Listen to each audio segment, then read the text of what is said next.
And who gives this woman to this man? My wife and myself, my mom.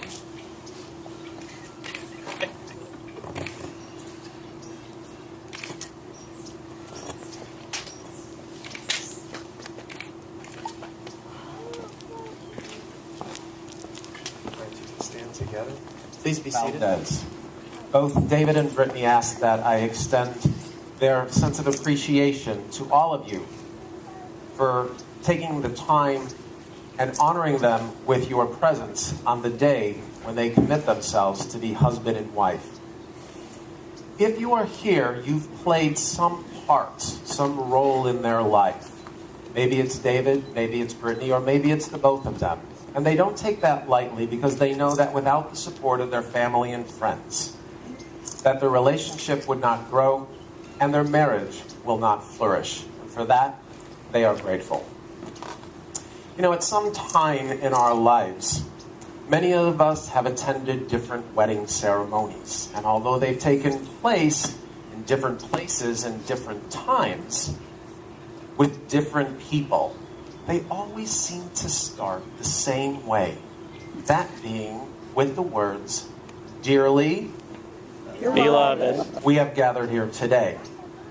Now, when you think about that sentence, the whole piece about "we have gathered here today," I think we get that part. I mean, we've gathered here today from all over the country, from New York, Michigan, Arizona, California, Jersey. So we get the "we have gathered here today" part. But the other part, the "dearly beloved," that part seems to be just a little trickier, doesn't it? I mean, what does the word beloved really mean? I did a little research, and what I found is that the word beloved simply means someone who is dear to one. It's a noun. But I thought, that doesn't really encapsulate the meaning of today. And although it originated in the 14th century, we really don't use it any longer. It's not like you're sitting at the dinner table and somebody says, "Dearly beloved, pass the regatta."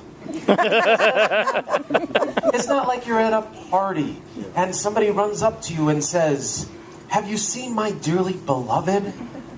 Of course, the night is young, and I've heard this group is pretty wild, so we're not sure what's going to happen a little bit later on. But for the most part, dearly beloved is used at the beginning of weddings. Someone who is dear to one, a noun. And I thought, that's nice, but it doesn't capture today. So what if for today, instead of using beloved as a noun, what if we used it as a verb? And what if we broke it into two words? Instead of beloved, how about be loved? In fact, to be loved. Because when you really think about it, at the core of our souls, isn't that what all of us want? Isn't that what we need and desire? That is to be loved. So we gather here today with David and Brittany to witness what it means when two people who have searched all of their lives for the love of their lives to commit to love and to be loved by one another. Everybody loves stories, especially on weddings. So if you'll indulge me, I'm going to tell you a story. In fact, I'm going to tell you a love story. I'm going to tell you a love story about David and Brittany. And as all stories, they all start the same. So, once upon a time, there was a young woman from Texas, and then from Michigan, and then she was from Texas again. But through a series of choices, found her way to Arizona. And one day, she showed up for training at a new job at a restaurant called the Wine Cellar. This is the day she believes was the first time she met David. Little did she know that David's eyes had already met her on another day.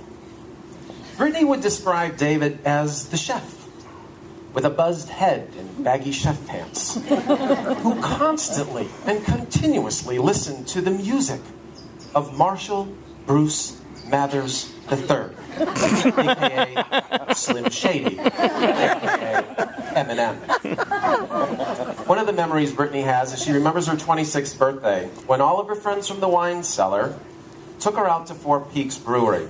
And she remembers it because it was here where, without even realizing it, that she was drawn to David.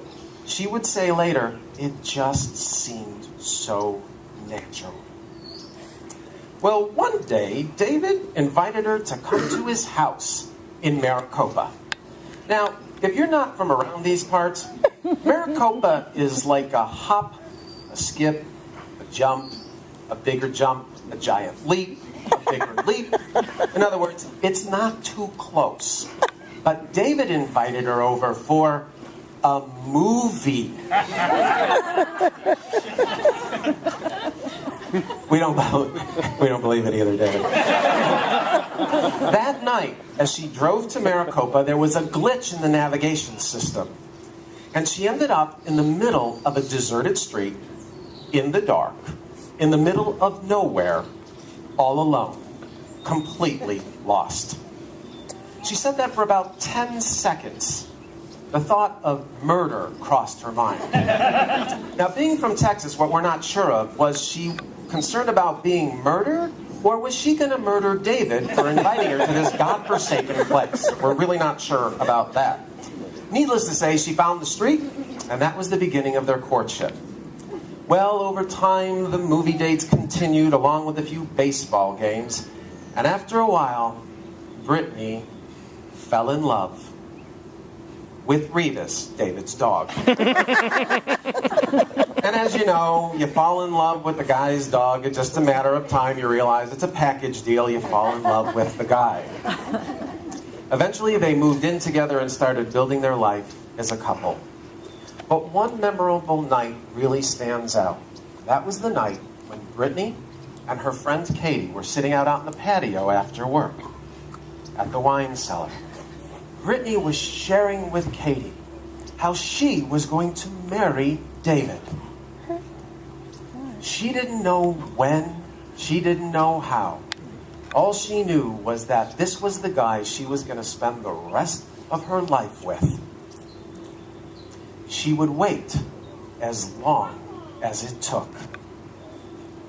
That ends the first part of our story, part 1. We're going to take a short 15-second intermission while we prepare for part 2.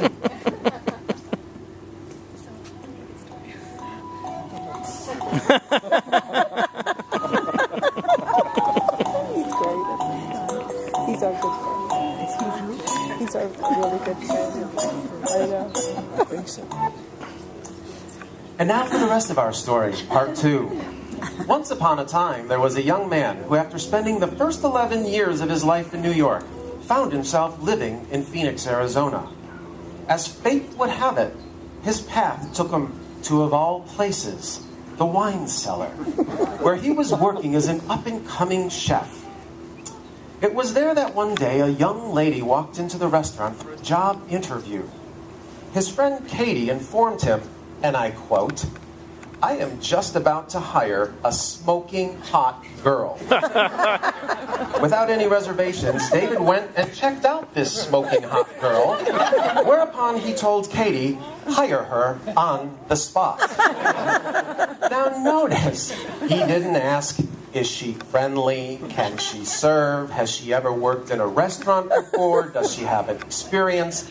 Does her personality meld with the culture that we're trying to create here at the restaurant? Nope. Hire her on the spot. Our story continues. Sometimes, in our time of greatest need, we find out who really cares for us. David would describe it as one of the worst nights in his life when he reached out to a friend to help him out of an incredibly serious jam. But that person never responded to his text or his phone call. He then texted Brittany, who texted him back, as David described, a second later. Now, you can say that it was a coincidence that the other party wasn't there, or maybe you could believe that life had bigger plans for these two people. Because you see, it was at that moment David came to the realization that this girl truly cared for him. It was from this moment on that he said, I have no question in my mind. I wanted to be with this girl. This smart, funny, beautiful, amazing girl. Now here's the interesting part.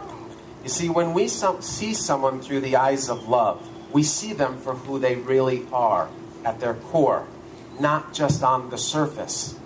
Yes, Brittany is a smoking hot girl. No doubt about it. But that night, David realized that what he saw on the outside was just a reflection of what was in her, inside of her, on the inside. She was just as beautiful on the inside as she was on the outside. And let that be a lesson to all of us, because love is an inside job. Because after a while, we all know the outside starts to fade a little. But what's on the inside never does. Before too long, David asked Brittany to move in with him. Yes, with him in his house in Maricopa. He was worried she was going to say no because it was too far, but she surprised him when she said yes. And they moved in together and their love continued to grow.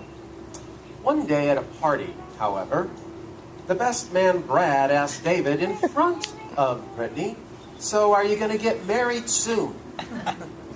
David answered the question like any other man would do in a situation like that. He simply shook his head and changed the subject. But life has a funny way of unfolding when two people love each other. You see, the very next day, after that infamous patio scene, what Brittany didn't know was that David showed up at the restaurant, and when she walked away, he showed her the ring that he was going to propose to her with the very next day. She didn't have to wait that long. Now, as stories go, you could say all of those things were just coincidences. But as with all love stories, I'd like to think there's something more to it than that. That maybe God had a hand in intertwining their lives, intertwining their two stories together so that they could be here today, getting married in front of their friends and family and creating their own story, a continuation. Normally, at the end of a story, we just say the end and they lived happily ever after. But this isn't the end of your story. This is just the beginning. So let's just say, to be continued. That said, are you ready? All right, let's rock. Now, Brittany and David, knowing that over time it is possible that your marriage will ebb and flow. At times it may be everything you've ever wanted it to be, and at times it may be everything you didn't. That said, are you both still willing to declare your vow to marry one another before God, your family, and friends?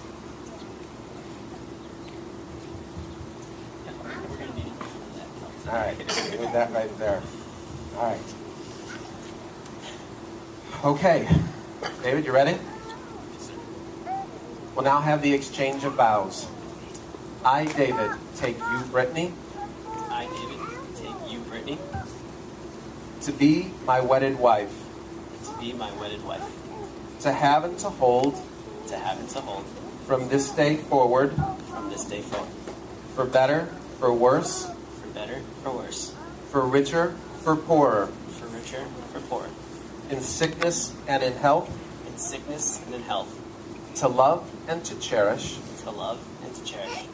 Till death do we part. Till death do we part. Brittany, I, Brittany, take you, David. I, Brittany, take you, David. To be my wedded husband. To be my wedded husband. To have and to hold. To have and to hold. From this day forward. From this day forward. For better, for worse. For better, for worse. For richer, for poorer. For richer, for poorer. In sickness and in health. In sickness and in health. To love and to cherish. To love and to cherish. Till death do we part. Till death do we part.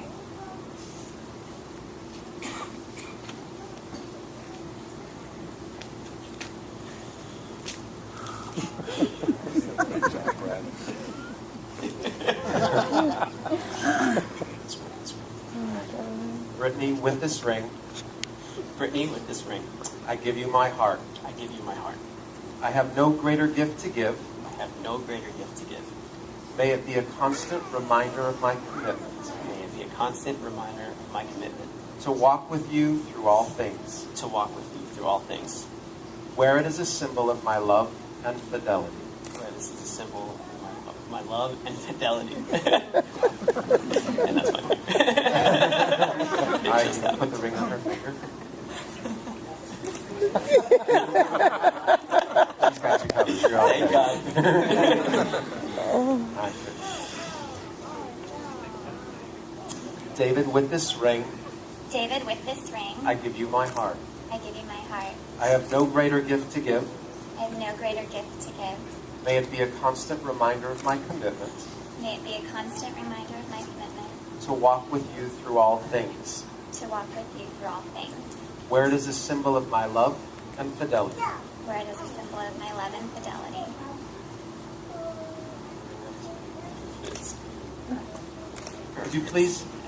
Would you please bow your heads? Dear God, bless this couple. May their love be nurtured by you always and forever. May this marriage be held in your hands, kept safe and secure. May this man grow strong in the love of this woman. May this woman grow strong in the love of this man. May they go forth as a light of hope for all to witness. May you bless them with children and continue to bless them with the love and support of family and friends. We ask this in the name of God, the Father, the Son, and the Holy Spirit. And everyone said, Amen. Now we're going to take a little detour here. Both David and Brittany wanted to find some way of honoring the traditions of their families. And so this next piece is their way of doing that. It's referred to as breaking the glass. In Jewish tradition, this ritual takes place towards the end of the ceremony, where the groom smashes glass with his right foot to symbolize something that is meaningful to their marriage and their relationship. And while this this tradition has many different interpretations, for David and Brittany, the breaking of the glass is to symbolize the breaking down of barriers between people of different cultures and faiths. As you know, we all come from different places. We all come with different histories and different pasts. And it is because of these traditions and beliefs that are so vastly different that sometimes it's hard to bridge the gap between those two. Take a look around you. No, really, take a look around you. We are all different, and yet we are the same. We all want happiness and joy. We want family and friends. We all want to experience acceptance and to be loved for who we are. Let this ritual be a reminder to all of us that each and every day we have a choice. We can either build a wall or tear one down that separates us from each other. Now, the way we're going to do this is after David breaks the glass with his foot, everybody's going to yell Mazel Tov, which means good luck. So let's try it. On 3. Ready? 1, 2, 3. Mazel Tov. All right. Brad, can you hold this right here?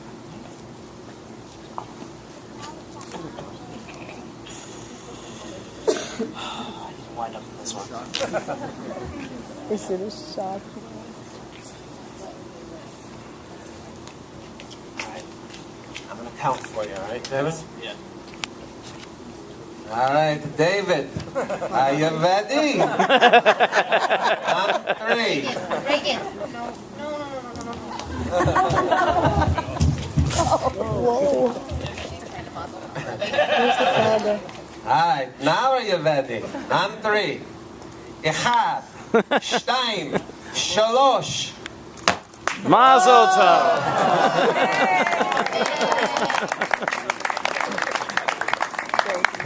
Yeah. All right, now up until this point, you're still not married. This next part is where it becomes final. Sure you still want to go through with it? All right, David and Brittany, you have come here today before us and before God and have expressed your desire to become husband and wife. You have shown your love and affection by joining hands and have made promises to each other of faith and devotion. You have sealed these promises by the giving and receiving of the rings. Therefore, it is my privilege that by the authority given to me by the state of Arizona, I now pronounce you husband and wife. Woo! You may kiss your bride.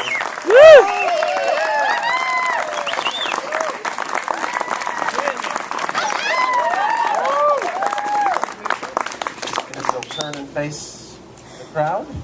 Ladies and gentlemen, it is my privilege to introduce for you, the very first time, Mr. and Mrs. David Laser.